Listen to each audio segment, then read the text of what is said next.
Beta designs. What are they? Why do we need them? And why are some of them so goddamn attractive? Well, today I'm going to be answering all three of these questions, and any other questions you probably don't want to hear the answers to. So, where better to start than, well, the start? When someone's crafting a story, whether it's through a painting, play, video game, film, or an adult film, one of the most important parts of the medium is the development of ideas. Obviously, most people don't walk around with a full-length novel in their head, especially when that novel hasn't even been written yet. Take George Lucas, for example. Can you imagine him sitting down at his desk writing A New Hope?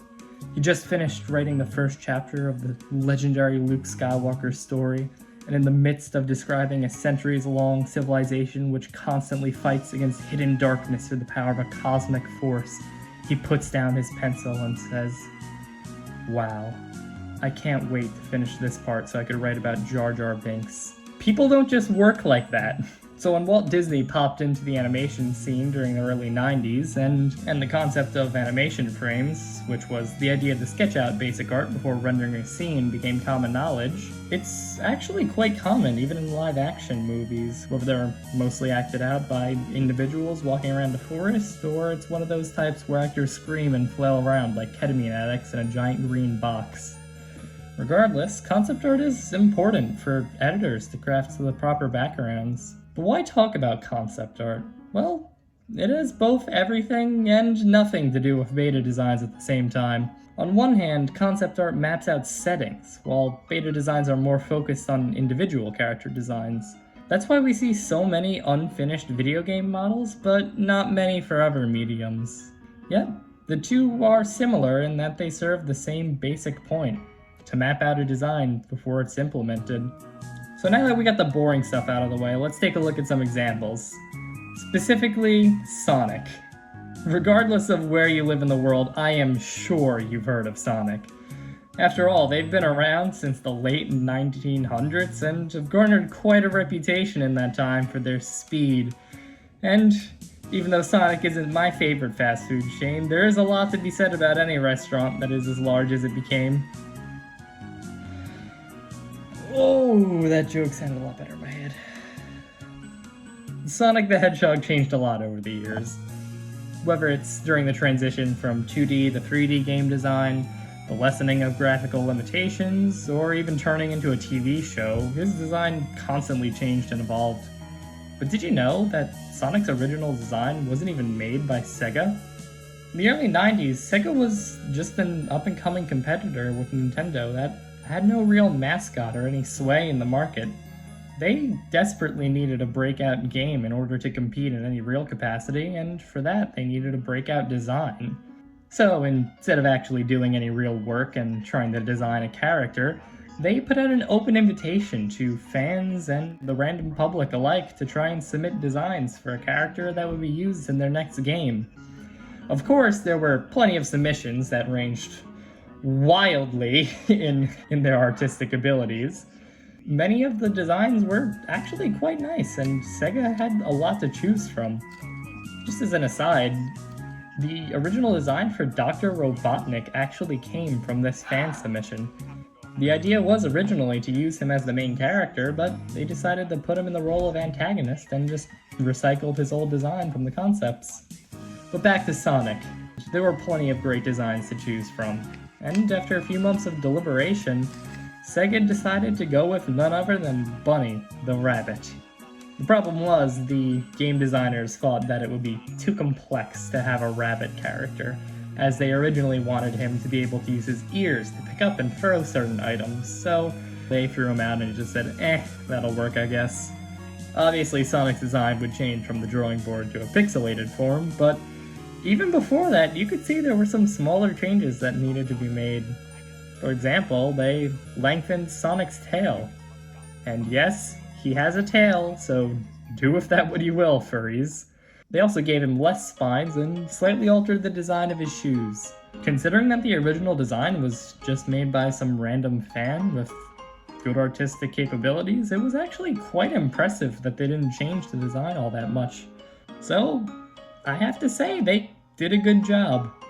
Even if this technically means that Sonic was the first OC Do Not Steal.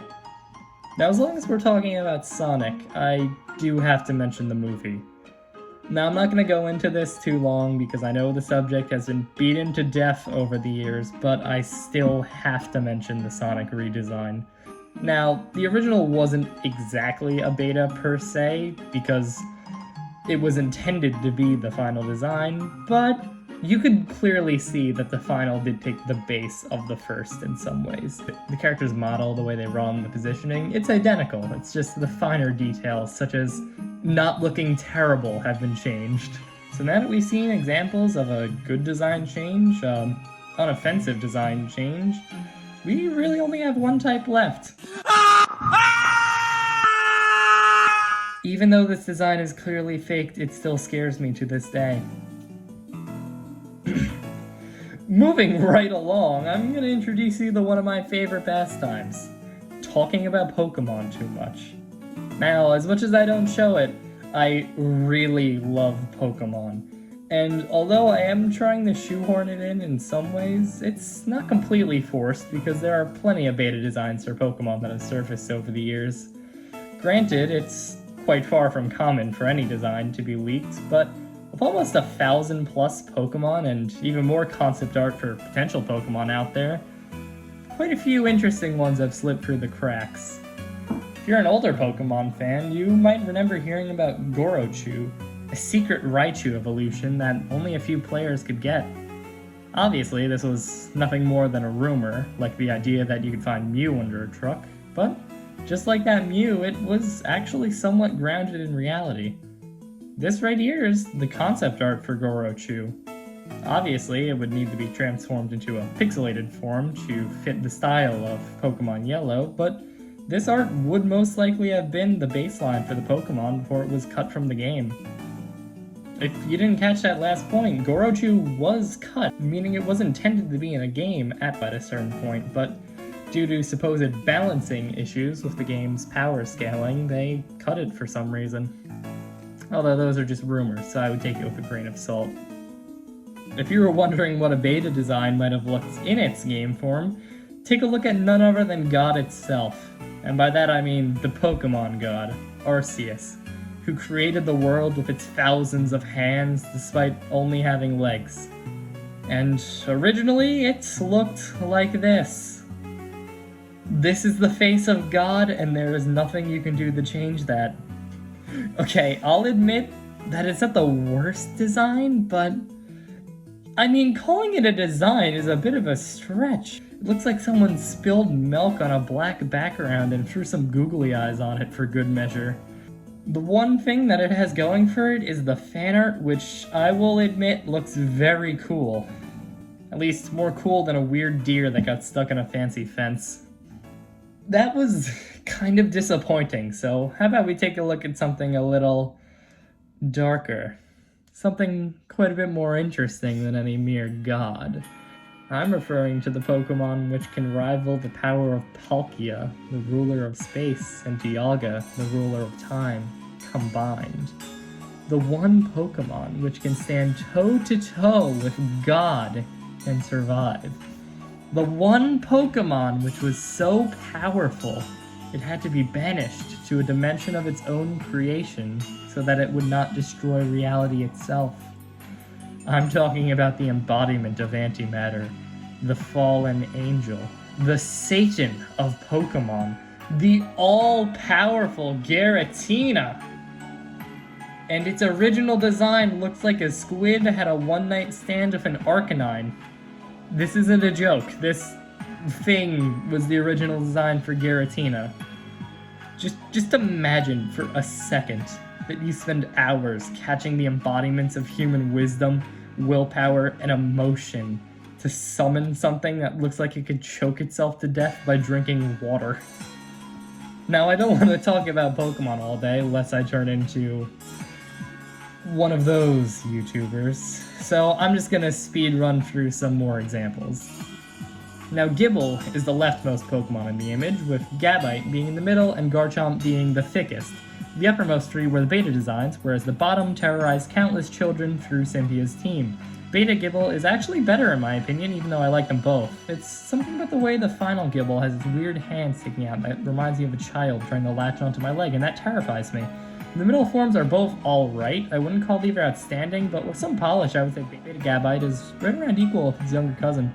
Lastly, Beta Garchomp looks like that one drunk overweight uncle that everyone in the family pretends that they aren't related to. Heracross is somewhat of a fan favorite, which is impressive considering it is literally just a beetle, but imagine for a second if the beetle's face looked like this. 10 out of 10. So much cooler with the extra horn, the sharper sides do it many favors, and that terrifying skull face just gets me going. There was also these three who were rumored to be starter Pokemon for an up-and-coming game. I forget which at the time, most likely Diamond and Pearl, but they were never implemented.